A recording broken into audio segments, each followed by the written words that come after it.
Hello, I am Dina Cataldo. I am a master certified coach for lawyers, and I'm here to talk to you about procrastination urges.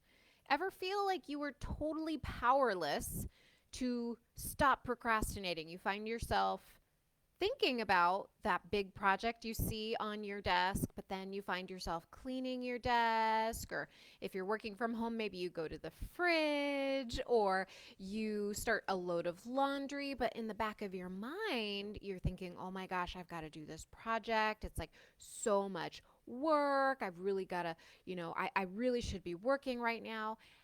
I want to let you know that procrastination urges are normal and you don't have to be at the mercy of them.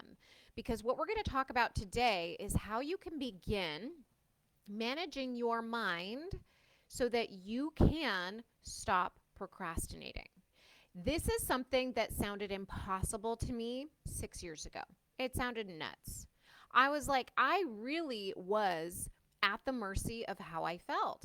And I want to share with you that doesn't have to be the case. And I am having a masterclass for lawyers called How to Stop Procrastinating and Get a Ridiculous Amount Done Without Dreading Your Workday or Pulling All-Nighters.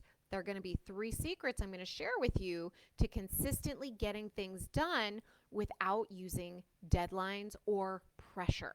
And that's what I was working from when I was a criminal prosecutor. First starting out, I would use deadlines and pressure. Forget prioritizing. Everything was a fire.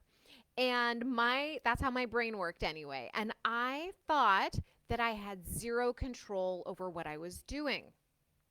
And when I learned what I'm going to share with you today and in the master class, we're going to take it deeper. I started to change everything. So picture this, you're at your office, you know you've got a big project coming up. This happened with one of my clients just the other day. She had a big project coming up that she kept thinking like, I don't want to do it. It sounds really hard, right? I don't want to. That's normal. The brain is going to give us these thoughts. It's going to tell us that we don't want to do things. That's fine. But what happens when we think a thought is that our body has a chemical reaction. That's what a feeling is. It's a chemical reaction triggered by something going on in our brain.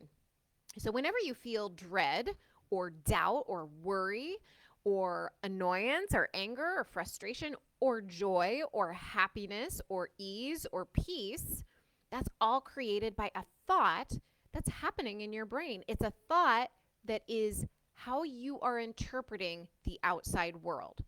So for instance, that file that was on my client's desk, that is the outside world. And she had a thought about it. And that thought created dread. And what happens when we are thinking a thought about something we don't want to do, right? Thoughts like, I don't want to, I don't know how, it's going to be hard, I really need to feel inspired before I take action. Those are all thoughts. Those are all thoughts, my friend. And once we start recognizing them, can start working away from them and not reacting to them. When we have thoughts like that, we have feelings that are triggered in our body. Dread, frustration, annoyance, and then we get an urge. I call it a procrastination urge.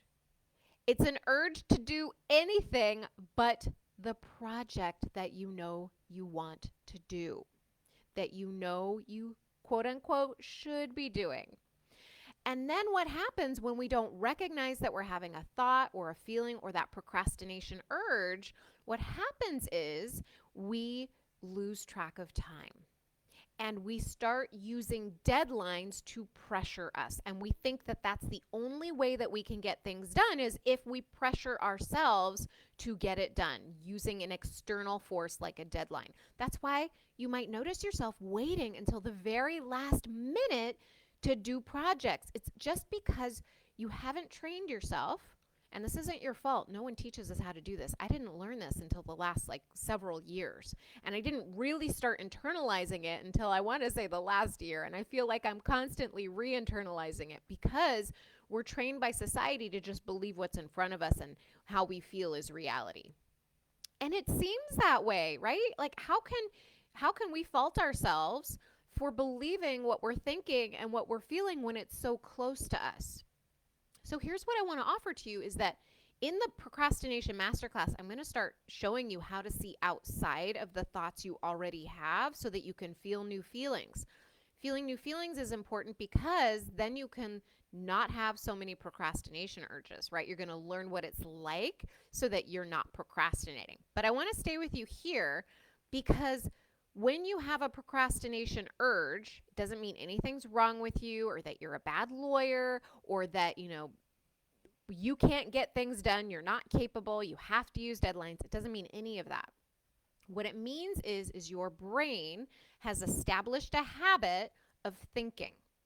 And when it establishes a habit of thinking, it can't see outside of what's possible.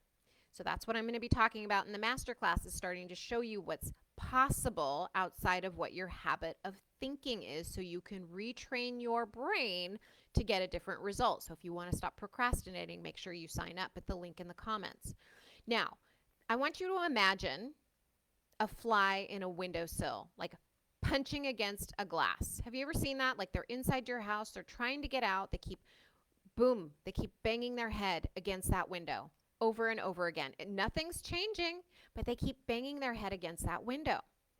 And you want to scream, fly, look, there's an open door 5 feet away from you. Just like go out there. What is wrong with you? That's what we are doing. We are banging our heads against a window when we just say that procrastination is a reality, that we need to use deadlines to get things done. We've got to start pulling back and seeing what's possible, that there's a door just around the corner where we can begin changing things.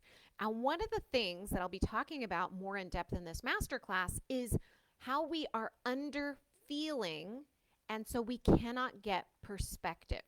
Here's what I mean by that.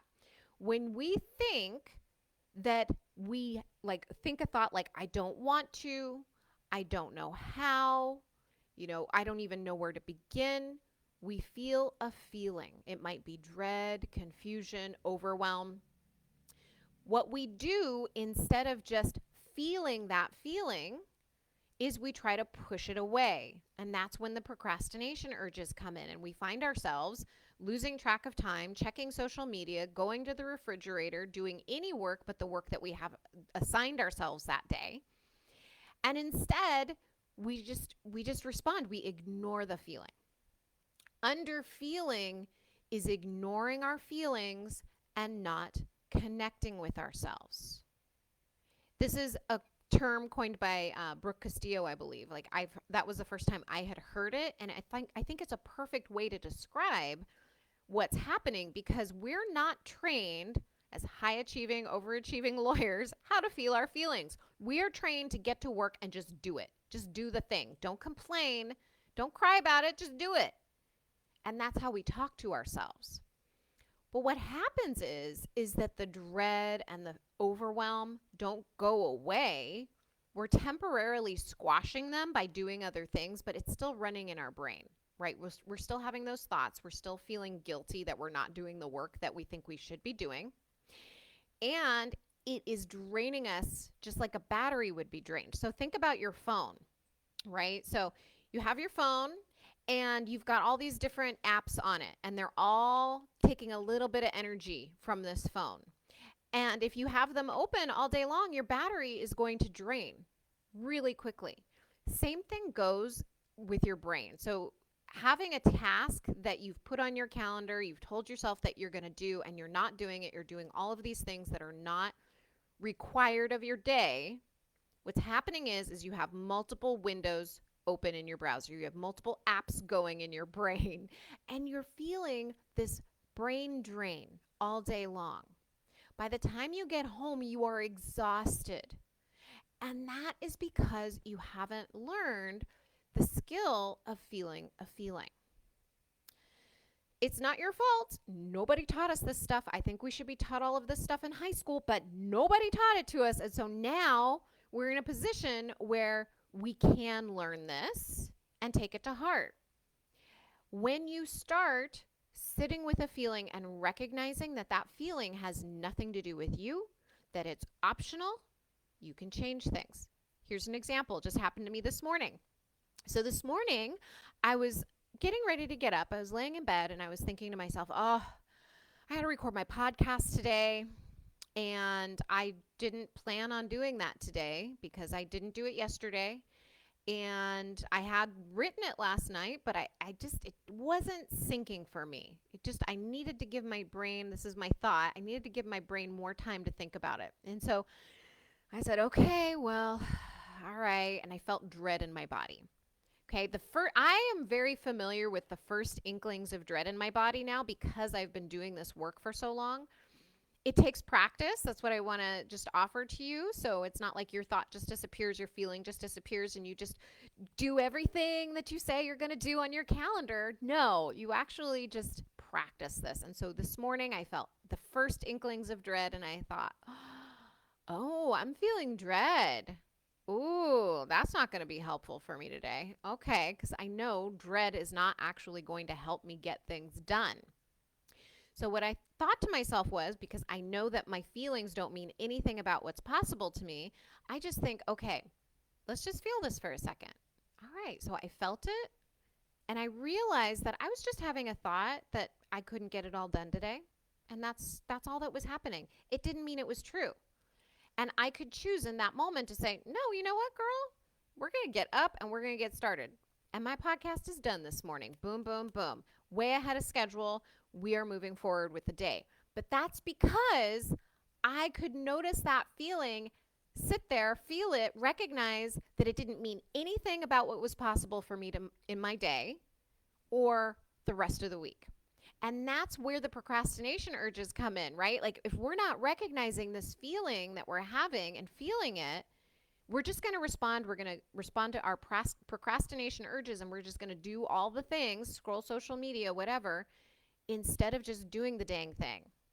So I want to invite you to this How to Stop Procrastinating Masterclass for Lawyers. It is going to change the game for you. If you are aspiring to do anything, whether it is to build your legal practice without overwhelm, whether it is to finally write that book or build that practice so that you can leave your current position, this is your opportunity to learn the skills that you need to finally stop procrastinating. So go to dinacataldo.com/procrastination. Learn how you are going to be able to recognize your thoughts and not let them dictate how your day goes, and start to manage your mind. Because when you start to take control of your mind, when you start to learn these skills, everything becomes possible for you. You get to decide how your day goes. Doesn't matter what happens, you get to recognize what's happening in your mind and change the script. So I hope to see you there. I hope you have a fabulous day. Talk to you soon. Bye.